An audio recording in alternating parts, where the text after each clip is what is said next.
உறவுகள் வணக்கம். நான் உங்கள் சங்கரதுங்கள் KS சங்கர். இப்போ எங்கே நிற்கிறேன்னு சொன்னால் இலங்கையில் கிளிநொச்சியில் நிற்கிறேன். என்னத்துக்காக சொன்னால் இன்றைய தினம் இலங்கை நாட்டின் 78 சுதந்திரம் கொண்டாடப்படுது. அந்த வகையில் இந்த சுதந்திர தினம் எங்களுக்கு கருப்பு நாள் என்று சொல்லி கிளிநொச்சியில் வந்து ஒரு போராட்டம் மட்டும் நடைபெற்று கொண்டு அதான் நாங்கள் பார்க்க போகிறோம். நீங்கள் நிறைய பேர் சப்ஸ்கிரைப் பண்ண வீடியோ பார்க்குறீங்க, சப்ஸ்கிரைப் பண்ணிட்டு வீடியோ பாருங்க. ஓகே, வாங்க வீடியோக்குள்ள போயிடலாம்.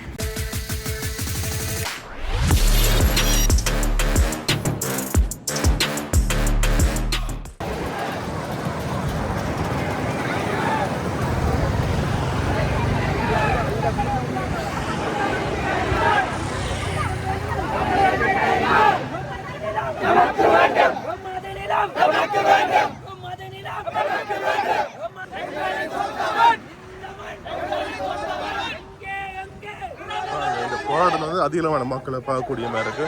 நிறைய மக்கள் பாருங்க, அப்படியே இந்த ஏனையம் வீதியால அப்படியே முன்னோக்கி போய் கொண்டிருக்கணும்.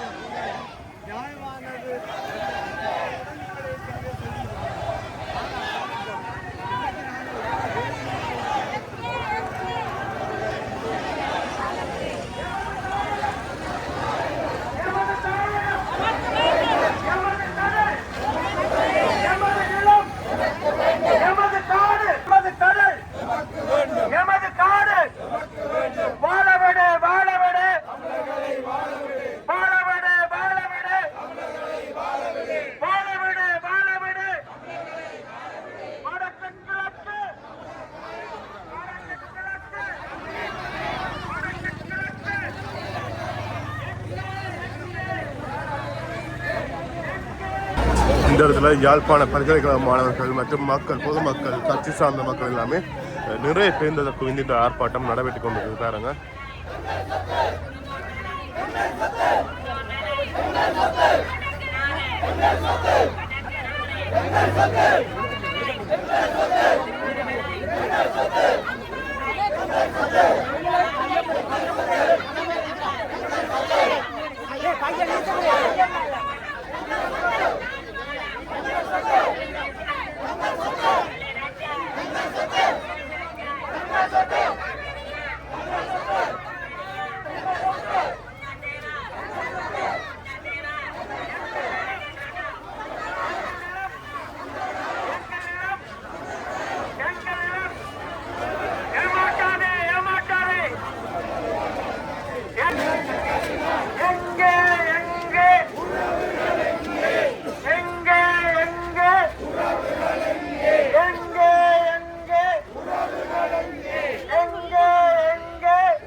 உண்மையிலே இந்த இடத்துல அதிகளவான மக்களை பார்க்கக்கூடிய மாதிரி இருக்கு. காணாமல் ஆக்கப்பட்டவரோட உறவுகள் இங்கே நிறைய பேரை பார்க்கக்கூடிய மாதிரி இருக்கு. பாருங்க, எல்லாருமே சேர்ந்து இந்த போராட்டம் முன்னெடுத்து கொண்டிருக்கீங்கன்னா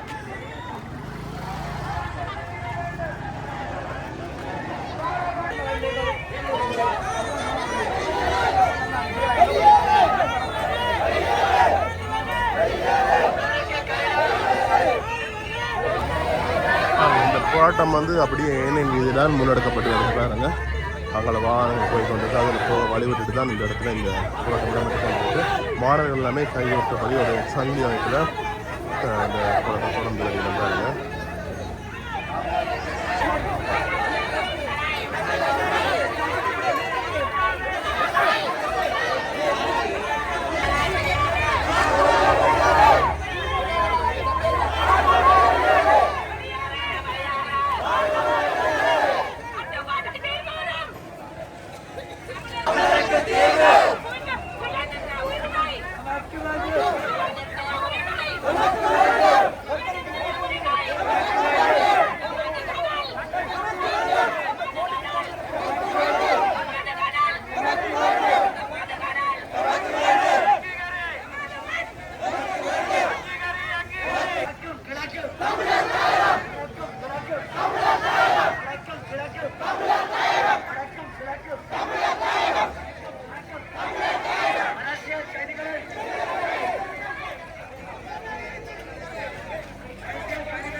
ஓகே, இப்போ வந்து இந்த வீதியை ஃபுல்லாகவே மூடி இந்த போராட்டம் இடம்பெற போது போல தெரியுது. பாருங்க, ஃபுல்லாகவே இந்த ரோட்டை ஃபுல்லாக மறைக்கணும்.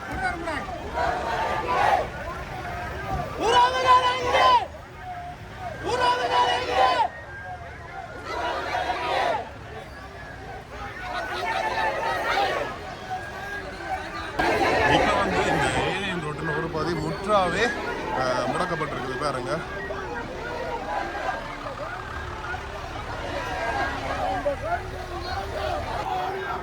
அப்படியே வரக்கூடிய வாகனங்கள் எல்லாமே அடுத்த வகையெல்லாம் போய்க்கு வந்துருக்குது. பாருங்க, எங்களை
அப்படி இந்த இடத்துல பாருங்க முன்னுக்கு பல்கலைக்கழக மாணவர்கள் எல்லாம் சேர்ந்து தொடர்ச்சியாக இந்த சங்கிலி அமைப்பில் போராட்டம் செய்து வரீங்கன்னா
பாருங்க இந்த ஏன்னா இதில் எவ்வளவு மக்கள் பாருங்க முற்றா ஒரு பக்கம் ஃபுல்லாகவே முடக்கப்பட்டுட்டு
இந்த போராட்டம் வந்து கிளிநொச்சி டிப்போ சந்தி இருக்குதானே அது மட்டும் நடைபெறும்னு சொல்லியிருக்கேன் பாருங்க.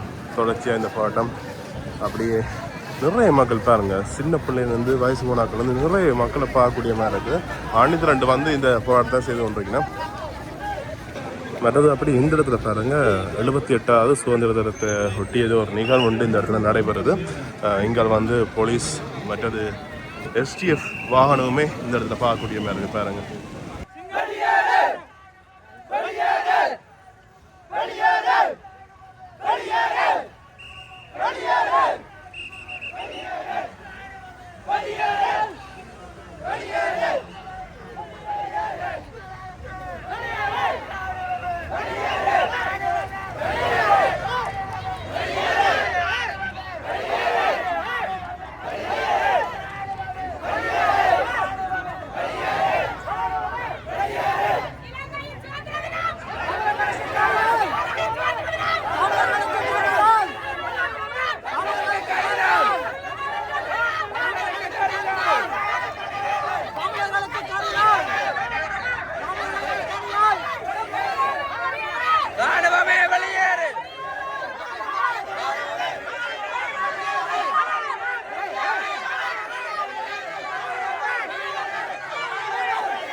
வந்து இந்த சுதந்திர தின நிகழ்வு வந்து நடைபெற்று கொண்டிருக்கு. அதுக்கு முன்னுக்கு பார்த்தீங்கன்னு சொன்னால் இந்த இடத்துல ஆர்ப்பாட்டம் நடைபெற்று கொண்டிருக்கு பாருங்க.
பிப்ரவரி 4ஆம் தேதி ஸ்ரீலங்காவுக்கு சுதந்திர தினம், ஈழத்தமிழருக்கு கரிநாள். அந்த வகையிலே இன்றைய தினம் யாழ் பல்கலைக்கழக மாணவர் ஒன்றியத்தின் அழைப்பின் பேரிலும் வடக்கு கிழக்கு வலிந்து காணாமலாக்கப்பட்ட உறவுகளுடைய அழைப்பின் பேரிலும் வடக்கிலே கிளிநொச்சியிலே நடத்தப்பட்ட ஸ்ரீலங்காவின் சுதந்திர தினத்தை எதிர்த்து ஈழத்தமிழர்களுக்கு கரிநாள் என்கின்ற பிரகடனத்தை காலங்காலமாக ஏற்படுத்தி வருகின்ற அந்த அடிப்படையிலே மாணவர் ஒன்றியம் இளைய சமுதாயமாக இன்று இந்த போராட்டத்தை ஒழுங்குபடுத்தி இருந்தது. அந்த விதத்திலே நாங்கள் அனைவரும் இங்கே தமிழ் தேசிய செயற்பாட்டாளர்களாக, சிவில் அமைப்புகளாக, மதத் தலைவர்களாக, அரசியல் பிரதிநிதிகளாக, பாதிக்கப்பட்ட தரப்புகளாக, மாணவர்களாக என்று இன்று தமிழர் தேசம் இங்கே எழுச்சி கொண்டிருக்கிறது. அந்த விதத்திலே வடக்கில் கிளிநொச்சியிலும் கிழக்கிலே மட்டக்களப்பிலும் இன்று இந்த சுதந்திர தினம் கரிநாள் என்கின்ற பிரகடனத்தினுடைய அடிப்படையிலே ஏற்பாடு செய்யப்பட்டிருக்கின்ற இந்த போராட்டத்துக்கு வருகை தந்திருக்கக்கூடிய அத்தனை உறவுகள் சார்பிலும் தமிழர்களாக 1948ஆம் ஆண்டு பிப்ரவரி மாதம் 4ஆம் தேதி பிரித்தானிய அரசு ஸ்ரீலங்கா சிங்கள பௌத்த பேரினவாத அரசிடம் தமிழர்களுடைய இறைமையை ஒப்படைத்திருக்கிறது.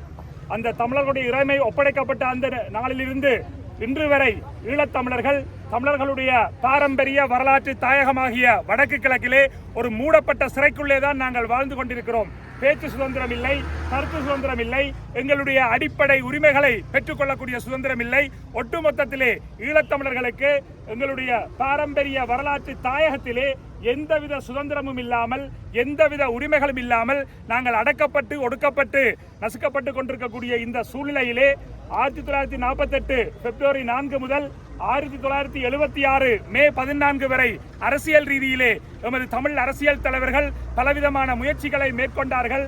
அந்த முயற்சிகள் எல்லாம் தோல்வியடைந்த அடிப்படையிலே சமஷ்டி யாப்பு என்பதும் தோல்வியடைந்த அடிப்படையிலே தான் 1976 ஆண்டு மே மாதம் 14ஆம் தேதி வட்டுக்கோட்டை தீர்மானம் நிறைவேற்றப்பட்டது. ஈழத்தமிழர்கள் தமக்கொண்டு ஒரு நாட்டை அமைத்துக் கொள்வதுதான் அவர்களுக்கான நிரந்தர அரசியல் தீர்வாக அமையும் என்ற வகையிலே ஏற்படுத்தப்பட்ட தீர்மானத்தின் அடிப்படையிலே இளைஞர்கள் உத்வேகம் கொண்டு எங்களுடைய இனத்தை பாதுகாப்பதற்காக, மனித உரிமைகளை நிலைநாட்டுவதற்காக, நீதியை நிலைநாட்டுவதற்காக, அறத்துக்காக ஆயுதம் ஏந்தி போராடினார்கள். அந்த அடிப்படையிலே 50,000க்கும் மேற்பட்ட மாவீரர்கள், 3 லட்சத்துக்கும் மேற்பட்ட பொதுமக்கள் தங்களுடைய உயிர்களை இந்த விடுதலைக்காக, தமிழர்களுடைய சுதந்திரத்துக்காக அர்ப்பணித்திருக்கக்கூடிய பின்னணியிலே ஆயுத போராட்டமானது 2009 மே 18 முள்ளிவாய்க்காலிலே மௌனிக்கப்பட்டதன் பிற்பாடு கூட 16 வருடங்கள் கடந்தும் காலத்துக்கு காலம் அரசுகள் மாறி வந்தாலும் எந்த அரசாக இருந்தாலும் இதுவரை உண்மையான நல்லிணக்கத்தையோ உண்மையான சமாதானத்தையோ இந்த மண்ணிலே ஏற்படுத்தவில்லை, இனிமேலும் ஏற்படுத்த போவதில்லை என்பதுதான் வெளிப்படை உண்மை. ஸ்ரீலங்காவினுடைய நீதித்துறையை எடுத்துக்கொண்டால் அங்கே நீதித்துறை நீதிக்கு எதிராகவே செயற்படுகிறது. அனைத்து வழக்குகளும் சட்டமா அதிபர் திணைக்களத்துக்குள்ளே சென்று முடக்கப்பட்டு சிவில் செயற்பாட்டாளர்கள், ஊடகவியலாளர்கள் தமிழ் தேசிய உரிமைக்காக, அடிப்படை உரிமைக்காக ஜனநாயக வழியிலே அறவழியிலே குரல் கொடுப்பவர்கள் எல்லாம் முடக்கப்பட்டும் கைது செய்யப்பட்டும் அடக்கப்பட்டும் அழிக்கப்பட்டும் வருகின்ற இந்த இன அழிப்பு, கட்டமைக்கப்பட்ட இன அழிப்பு இன்றும் தமிழர் தாயகத்திலே தொடர்ந்து கொண்டிருக்கிறது. புத்தர் சிலைகள் வைப்பதாக இருக்கலாம், சிங்கள மக்களை குடியேற்றுகின்ற கெவிலோயா போன்ற திட்டங்களாக இருக்கலாம், அல்லது தனியார் காணிகளை அபகரித்து விகாரைகளை கட்டுகின்ற தையிட்டி போன்ற பிரதேசங்களாக இருக்கலாம். தமிழர் தாயகம் எங்கும் நில ஆக்கிரமிப்பு, சிங்கள பௌத்த ஆக்கிரமிப்பு இன்றும் நடைபெற்றுக் கொண்டிருக்கிறது. ஆக இந்த அடிப்படையிலே எப்படி ஸ்ரீலங்காவின் சுதந்திர தினத்தை தமிழர்கள் ஏற்றுக்கொள்வது? அதனால் தான் தமிழர்களாகிய நாங்கள் இந்த ஸ்ரீலங்காவின் சுதந்திர தினத்தை கரிநாள் என்று பிரகடனப்படுத்தி இந்த போராட்டத்தை முன்னெடுக்கின்றோம். எங்களுடைய ஈழத்தமிழர்கள் அனைவரும் ஒவ்வொரு வருடமும் பிப்ரவரி 4ஆம் தேதியை கரிநாளாக பிரகடனப்படுத்தி இந்த போராட்டங்களிலே நீங்கள் எழுச்சியாக பங்கு பெற்ற வேண்டும். பங்கு பெற்ற முடியாதவர்கள் கருப்பு பட்டிகளை அணிந்தும், கருப்பு கொடிகளை உங்களுடைய இடங்களிலே பறக்கவிட்டும், கருப்பு ஆடைகளை அணிந்தும், ஆக குறைந்தது அந்த அடிப்படையிலாவது இந்த கரிநாளை நாங்களும் ஏற்றுக்கொள்கிறோம். நாங்களும் தமிழர்கள் இந்த மண்ணிலே நிம்மதியாக நல்ல வண்ணம் வாழ வேண்டுமாக இருந்தால் எமது உரிமைகள் எங்களுக்கு கிடைக்க வேண்டும் என்ற கருத்தியலை எமது உறவுகள் ஒவ்வொரு பிப்ரவரி 4ஆம் தேதியும் இந்த விடயத்தை தொடர்ந்து முன்னெடுக்க வேண்டும். அந்த வகையிலே இந்த வருடம் யாழ் பல்கலைக்கழக மாணவர் ஒன்றியம் கிழக்கு பல்கலைக்கழக மாணவர் ஒன்றியத்தோடு இணைந்து இந்த போராட்டத்தை வடக்கிலும் கிழக்கிலும் ஒழுங்கமைத்திருப்பது உண்மையிலேயே பாராட்டுக்குரியது. நம்முடைய இளைய சமுதாயம் இந்த அரசியல் விழிப்புணர்வோடு இருக்கிறது என்பதை அது எடுத்து காட்டுகிறது. தொடர்ந்து வருகின்ற இளம் சமுதாயத்துக்கு இந்த விடயங்களை முன்னெடுத்து செல்லக்கூடிய ஒரு அடிப்படையாக, அதனுடைய ஒரு ஆரம்பமாக இன்று இந்த போராட்டம் அமைந்திருக்கிறது என்று சொல்லி, தமிழினத்துக்கு நடந்த இன அழிப்புக்கும், மனித குலத்துக்கு எதிரான குற்றங்களுக்கும், போர் குற்றங்களுக்கும் சர்வதேச விசாரணை வேண்டும். சர்வதேச குற்றவியல் நீதிமன்றத்திலே ஸ்ரீலங்காவை பாரப்படுத்துவதன் ஊடாகத்தான் இந்த போர்க்குற்றங்களையும் மனித குலத்துக்கு எதிரான குற்றங்களையும், இனப்படுகொலை, இன அழிப்பையும் செய்தவர்கள் தண்டிக்கப்பட வேண்டும். அதன் ஊடாக சர்வதேச நீதி எட்டப்பட்டு பரிகார நீதியாக வடக்கு கிழக்கிலே தமிழர் தாயகத்திலே சர்வதேசத்தினுடைய கண்காணிப்பிலும் ஏற்பாட்டிலும் ஒரு பொது வாக்கெடுப்பு நடத்தப்பட்டு தமிழர்கள் தங்களுடைய தலைவிதியை தாங்களே தீர்மானிக்கின்ற ஒரு சூழலை அது ஏற்படுத்த வேண்டும். ஏன் நாங்கள் பொது வாக்கெடுப்பை கேட்கின்றோம் என்றால், வடக்கு கிழக்கிலே தமிழர் தாயகத்திலே நடத்தப்படுகின்ற, தமிழ் மக்கள் மத்தியிலே நடத்தப்படுகின்ற அந்த பொது வாக்கெடுப்பின் ஊடாக ஒவ்வொரு தமிழனும் தன்னுடைய அரசியல் விதியை தீர்மானிக்கின்ற உரிமையை பெறுகிறான். வெறுமனே அரசியல் தலைவர்களோ, மத தலைவர்களோ, சிவில் தலைவர்களோ, பாதிக்கப்பட்ட தரப்புகளோ, மாணவர்களோ தமிழர்களுடைய அரசியல் தலைவிதியை தீர்மானிக்காமல் ஒவ்வொரு தமிழனும் தன்னுடைய அரசியல் விதியை தீர்மானிக்கக்கூடிய ஒரு ஏற்பாடுதான் இந்த பொது வாக்கெடுப்பு என்பது. அதனூடாக, இந்த பொது வாக்கெடுப்பினூடாக ஈழத்தமிழர்களுக்கான நிரந்தர அரசியல் தீர்வு இந்த மண்ணிலே வட்டுக்கோட்டை தீர்மானத்தின் அடிப்படையிலும் திம்பு கோட்பாடுகளுடைய அடிப்படையிலும் எட்டப்பட வேண்டும் என்பதுதான் எங்களுடைய நிலைப்பாடாக இருக்கிறது. அந்த விதத்திலே பொத்துவில் தொடக்கம் பொலிகண்டி வரை மக்கள் பேரெழுச்சி இயக்கமும் இந்த போராட்டத்துக்கு தன்னுடைய முழுமையான ஆதரவை தெரிவித்து கலந்து கொள்கிறோம். எங்களுடைய உறவுகள் தொடர்ந்து ஒவ்வொரு வருடமும் பிப்ரவரி 4ஆம் தேதி ஈழத்தமிழருக்கு கரிநாள் என்கின்ற செய்தியை மனதிலே வைத்து செயற்பட வேண்டும் என்று அன்புரிமையோடு நாங்கள் அனைவரையும் கேட்டுக்கொள்கிறோம். நிறைவாக ஒரு தேசமாக திரளுகின்ற எங்களுடைய அடிப்படை பணியிலே பல்கலைக்கழக மாணவர்கள் வலிந்து காணாமலாக்கப்பட்ட உறவுகள் சிவில் அமைப்புகள் என்று அனைவரும் சேர்ந்து அரசியல் தரப்புகளுடைய ஆதரவோடு இதை முன்னெடுத்தது மிகவும் பாராட்டுக்குரியது என்று சொல்லி பொத்திவில் தொடக்கம் பொலிகண்டி வரை மக்கள் பேரெழுச்சி இயக்கத்தினுடைய உரையை நிறைவு செய்கின்றேன். நன்றி, வணக்கம்.